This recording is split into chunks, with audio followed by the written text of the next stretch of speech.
लग्न होणाऱ्या प्रत्येक मुलामुलींनी काही गोष्टी आपल्या पार्टनरशी बोलल्या पाहिजेत. तुमच्यात होणाऱ्या कर्तव्यांमध्ये बदल आणि जबाबदाऱ्या, जसं की ती मुलगी शिक्षण घेणार आहे किंवा ती गृहिणी असेल, नोकरी करेल, व्यवसाय करेल, इतर काही. तसंच मुलांच्या बाबतीतही सेम आहे. ते शेती करतील किंवा जॉब करतील, कोणता बिझनेस करतील किंवा अजून काही, तर याविषयी व्यवस्थित बोललं गेलं पाहिजे. तुमच्या पॅरेंट्सविषयी किंवा घरातल्या इतर कोणत्या जबाबदाऱ्या आहेत आणि त्या लग्नानंतरही तुमच्यावरती आहेत आणि तुम्ही त्या पार पाडणार आहात, याविषयी पूर्ण कल्पना तुम्ही तुमच्या पार्टनरला दिली पाहिजे. अजून एक महत्त्वाची गोष्ट की स्त्री जरी नोकरी करत असेल तरी घरातली कामं मात्र तिनेच केली पाहिजे, कारण हे स्त्रियांच्या अखत्यारीतलीच गोष्ट आहे असं समज आहे. तर बऱ्यापैकी आता मला असं वाटतं की मुलं भरपूर एज्युकेटेड झालेली आहेत, मदत करतात. तर मला तेच म्हणायचं आहे की दोघांनीही घरातल्या कामांचा समतोल साधला पाहिजे. असं नाही की एकच पार्टनरला खूप सारं काम द्यावं आणि तो बर्डनसम होईल. तर तो संसार तुमचा आहे आणि त्याचा बॅलन्स तुम्हीच साधायला पाहिजे.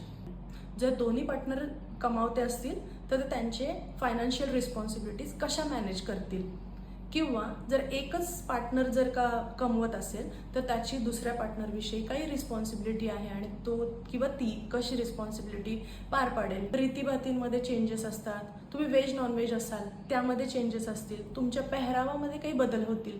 तर याविषयी व्यवस्थित कल्पना आणि अपेक्षांविषयी बोलणं. बऱ्याचदा असं होतं की काही कारणानिमित्त, जसं की शिक्षण आहे, नोकरी आहे किंवा इतर काही, त्यासाठी पार्टनर वेगवेगळ्या गावांमध्ये किंवा वेगवेगळ्या देशांमध्ये राहतात.